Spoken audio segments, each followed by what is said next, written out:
Tout semblait normal dans ce terminal bondé. Des familles marchaient, des annonces résonnaient, des valises roulaient, sans fin. Puis, sans aucun avertissement, un chien policier s'est figé. Son regard s'est durci. Son corps a tremblé. En une seconde, il s'est jeté sur une valise ordinaire. Le bruit s'est arrêté. Le silence est tombé. Personne ne comprenait pourquoi. Personne n'osait bouger. Mais le chien, lui, savait une chose que personne d'autre ne pouvait encore imaginer. Restez avec nous, car cette histoire incroyable vous laissera sans voix.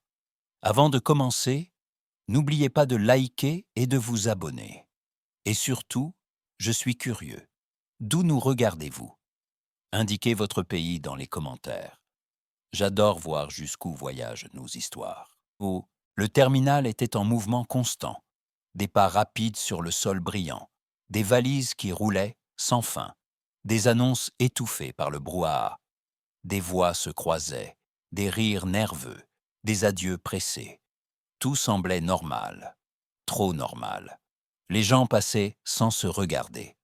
Certains consultaient leur téléphone, d'autres fixaient les écrans des départs. Une routine familière, presque rassurante. Rien ne laissait présager que quelque chose allait basculer. Puis, au milieu de ce flot continu, il y eut une rupture. Un chien policier s'arrêta net. Ses pattes se figèrent sur le carrelage. Son corps se tendit d'un seul coup, comme s'il venait de heurter un mur invisible. Son souffle changea, plus court, plus lourd. Son museau frémissait, aspirant l'air avec insistance. Son maître n'eut pas le temps de réagir. En une fraction de seconde, le chien se projeta vers l'avant. Un bruit sec, le claquement brutal de mâchoires qui se referment, le cuir noir d'une valise happée, déchirée, maintenue avec une force inquiétante. Un grondement sourd monta de sa poitrine, profond, presque animal, au sens le plus brut du terme. Le temps sembla ralentir. Les pas s'arrêtèrent. Des valises tombèrent à la renverse. Une femme laissa échapper un cri étranglé. Les conversations moururent une à une, comme si quelqu'un avait coupé le son du monde. Le silence s'abattit sur le terminal. Un silence lourd, oppressant, irréel. Le chien ne lâchait pas. Ses muscles vibraient. Son regard était fixé sur la valise avec une intensité dérangeante, comme s'il faisait face à quelque chose de vivant, quelque chose que personne d'autre ne pouvait voir. Autour, les visages se figeaient dans l'incompréhension. Peur, surprise, malaise. Pourquoi cette valise? Pourquoi maintenant? Personne n'avait la réponse. Mais une chose était certaine. À cet instant précis, quelque chose d'invisible venait d'entrer dans le terminal. Et plus rien ne serait jamais comme avant. Quelques minutes plus tôt, tout était calme. Le terminal respirait une normalité presque ennuyeuse. Des familles marchaient côte à côte, un enfant tirant la main de sa mère, un père portant trop de bagages. Des voyageurs d'affaires avançaient d'un pas rapide, costume impeccable, regard déjà ailleurs. Les écrans affichaient des horaires familiers. Rien ne pressait, rien n'inquiétait. Au milieu de cette scène ordinaire, un agent de police avançait lentement, accompagné de son chien. Il marchait en silence, parfaitement synchronisé. Pas besoin de mots. Un léger geste de la main suffisait. Un changement de rythme, à peine perceptible. Des centaines de contrôles identiques avaient défaçonné cette routine. Le chien reniflait le sol, l'air, les valises. Concentré, mais calme. Son maître observait autour de lui, sans tension, sans hâte. C'était un travail comme un autre, du moins en apparence. Ils passèrent près d'un mois, couple qui se disait au revoir, puis près d'un groupe de touristes absorbés par une carte. Aucun regard ne se posait vraiment sur eux. Ils faisaient partie du décor. Un peu plus loin, une femme avançait seule. Elle tirait une valise noire, classique, sans signe distinctif. Sa tenue était simple. Jean, veste sombre, lunettes de soleil. Rien d'extraordinaire. Elle marchait droit devant elle, sans précipitation, sans nervosité visible. Elle ressemblait à toutes les autres. C'est précisément pour cela que personne ne la remarqua. Le chien passa à quelques mètres d'elle. D'abord sans réaction. Son pas resta fluide, son museau bas. Puis, presque imperceptiblement, quelque chose changea. Un ralentissement, un souffle plus appuyé. Son nez se leva légèrement, comme attiré par une odeur que personne d'autre ne pouvait percevoir. Une fraction de seconde, rien de plus. Son maître ne le vit pas encore. Mais à cet instant précis, dans ce terminal paisible, l'ordinaire venait de se fissurer. Quelque chose d'invisible avait été détecté. Et le chien, lui, le savait déjà. Le changement fut brutal. Le chien s'arrêta net, comme figé par une force invisible. Ses pattes se plantèrent dans le sol. Son corps se raidit, chaque muscle tendu à l'extrême. Son regard venait de se fixer sur un seul point, la valise noire. Son maître le remarqua aussitôt, trop bien même. Il connaissait ce corps, cette respiration, cette tension inhabituelle. Il ralentit à son tour, fronça légèrement les sourcils. Quelque chose n'allait pas. Il murmura son nom, calmement. Un ton bas, rassurant. Le genre de voix qui, d'habitude, suffisait. Le chien ne répondit pas. Son museau tremblait. Un grondement sourd monta de sa gorge, discret mais chargé d'alerte. L'agent s'arrêta complètement. Il répéta l'ordre, plus ferme cette fois. Une commande claire, apprise et répétée des centaines de fois. Le chien ne bougea pas. Il ne cligna même pas des yeux. La logique disait que c'était une erreur, une fausse alerte. L'instinct, lui, criait le contraire. En une fraction de seconde, tout bascula. Le chien bondit. Un mouvement sec, violent, irréversible. Sa mâchoire se referma sur la valise avec une force brutale. Le choc résonna dans le terminal. La femme lâcha la poignée dans un cri de surprise. La valise tomba lourdement au sol. Les voix explosèrent autour. Des passagers reculèrent en panique. Quelqu'un hurla. Des agents de sécurité se mirent à crier des ordres confus. Le bruit, soudain, était partout. La femme recula, les mains levées, le visage blême. Elle répétait qu'elle ne comprenait pas. Sa voix tremblait. Ses yeux cherchèrent de l'aide, une explication. Le chien, lui, ne lâchait rien. Il tirait, grognait, son corps entier vibrant d'une tension incontrôlable. Son maître tenta de reprendre le contrôle. Il appela. Il ordonna. Il supplia presque. Rien. À cet instant précis, deux mondes s'opposaient. La raison humaine, qui doutait encore, et l'instinct animal, qui, lui, avait déjà choisi. Mais personne ne savait encore pourquoi. Les premières secondes furent confuses, presque irréelles. Puis les automatismes prirent le relais. Des agents de sécurité surgirent de tous côtés. Les voix se firent plus fortes, plus sèches. On ordonna aux passagers de reculer, de lever les mains, de s'éloigner. Des barrières humaines se formèrent. Le terminal, quelques instants plus tôt si fluide, se figea par zone. La peur se propagea comme une onde. Des visages pâlirent. Certains restèrent immobiles, incapables de comprendre. D'autres reculaient à tâtons, serrant leurs sacs contre eux. Les murmures se transformèrent en prières silencieuses. Chaque regard cherchait une explication qui n'arrivait pas. Au centre, la femme tremblait. Elle parlait vite, trop vite. Elle répétait qu'elle n'avait rien fait, que ce n'était pas possible, que quelqu'un avait dû se tromper. Sa voix se brisait par moments. Elle pleurait, puis s'arrêtait, puis recommençait. Personne ne répondait. Le maître du chien s'agenouilla lentement à côté de lui. Il posa une main ferme sur son dos. Il sentait les tremblements parcourir son corps, comme un courant électrique. Le chien haletait, les yeux fixés sur la valise, les dents toujours plantées dedans. Il refusait de céder, comme s'il savait qu'abandonner serait une erreur irréparable. « C'est bien, mon garçon », murmura-t-il, sans être certain que ces mots suffiraient. Autour d'eux, le temps semblait suspendu. Était-ce une fausse alerte, un excès de zèle ou quelque chose de bien plus grave. Personne n'osait poser la question à voix haute.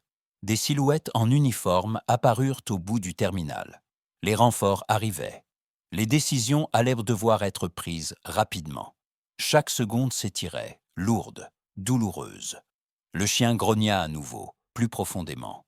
Et à cet instant précis, tous comprirent que ce moment n'était pas un simple malentendu, mais peut-être le dernier avertissement, avant l'irréparable.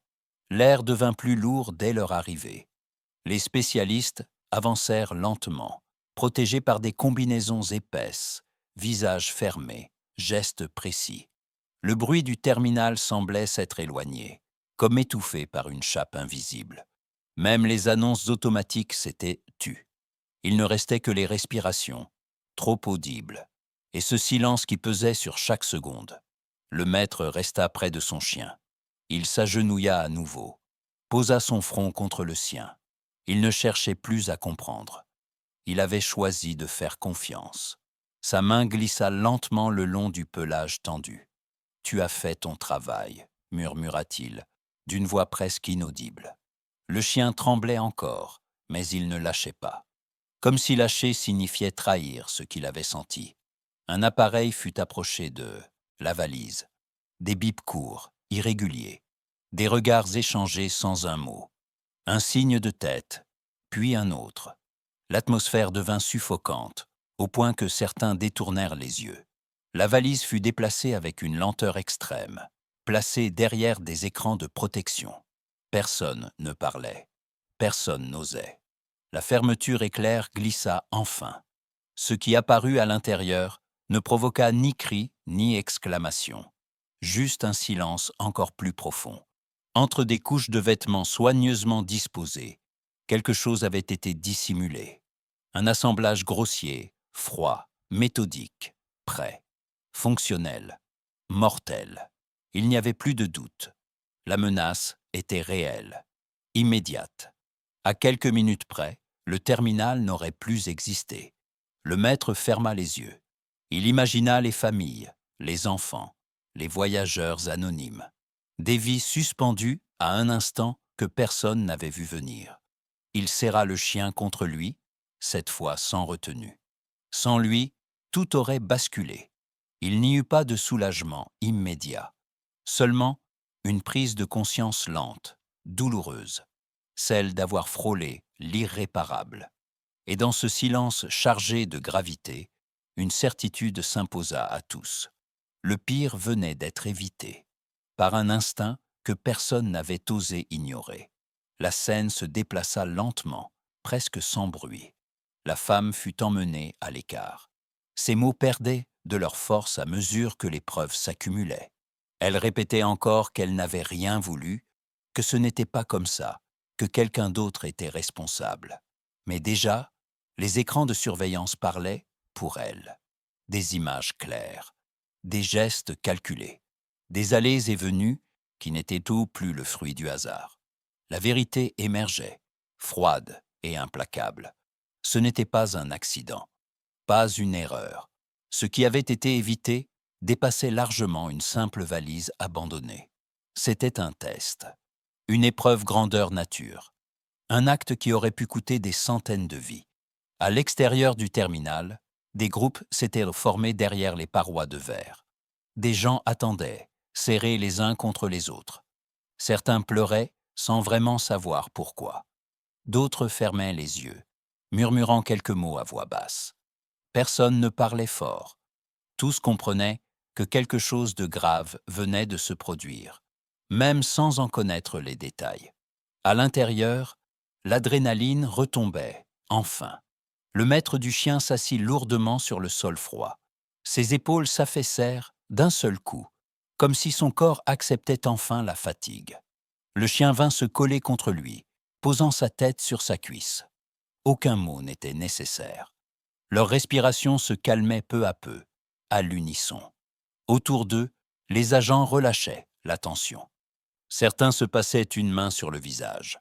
D'autres restaient immobiles, fixant le vide. Ils étaient vivants. Cette pensée, simple et écrasante, prenait toute la place. entre la culpabilité d'avoir été si proche du drame et la gratitude d'y avoir échappé. Une émotion nouvelle naissait, une reconnaissance silencieuse. Le pire n'avait pas eu lieu. Et pour la première fois, chacun pouvait enfin respirer. Lorsque le terminal rouvrit enfin, l'atmosphère avait changé. Les passagers revinrent lentement, comme s'ils entraient dans un lieu différent de celui qu'ils avaient quitté. Les pas étaient plus prudents, les voix plus basses. Les regards se cherchaient, porteurs d'une même question silencieuse. Puis, l'information se répandit, de bouche à oreille, sans cri ni agitation. Un chien avait empêché le pire. Alors, sans qu'aucun signal ne soit donné, quelque chose d'inattendu se produisit. Des mains commencèrent à se lever, d'abord timidement, puis de plus en plus nombreuses. Les applaudissements éclatèrent, francs, sincères, remplissant l'espace où régnaient la peur et le silence, quelques heures plus tôt. Des larmes coulaient sur certains visages. D'autres souriaient, sans pouvoir s'arrêter. Au centre de cette attention soudaine, le chien leva la tête. Il regardait autour de lui, légèrement désorienté. Ce bruit n'avait rien d'une alarme, rien d'un ordre. Il inclina la tête, oreille dressée, cherchant le regard de son maître. Celui-ci esquissa un sourire fragile, les yeux brillants d'émotion. Les jours suivants, l'histoire dépassa les murs de l'aéroport. Les images firent le tour du pays. Les journaux parlèrent de courage. Les écrans affichèrent des titres vibrants. Un héros à quatre pattes, disait-il. Un symbole de bravoure. Mais pour son maître, la réalité était différente. Il ne voyait pas un symbole. Il voyait un partenaire. Un être vivant avec lequel il partageait chaque journée, chaque patrouille, chaque silence. Ce qui avait sauvé ses vies n'était pas un geste spectaculaire, mais une confiance absolue, une décision prise sans calcul, guidée par l'instinct.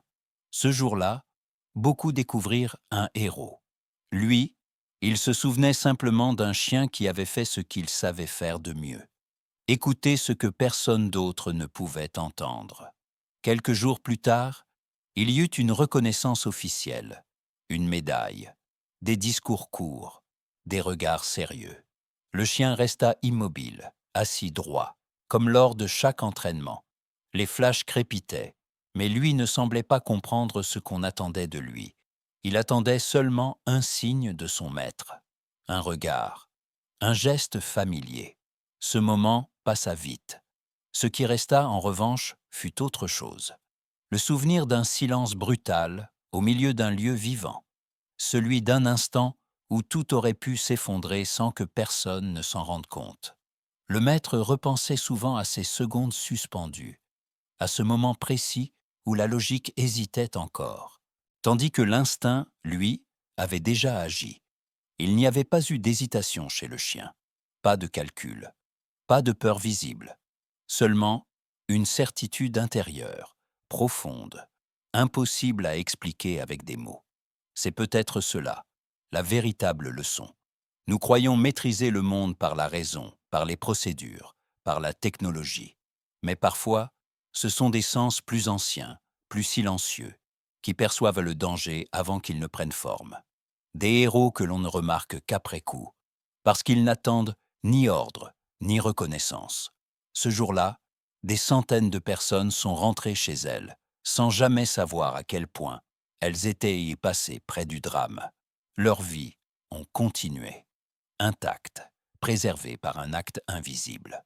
Et quelque part, dans un terminal redevenu ordinaire, le souvenir de ce silence demeure.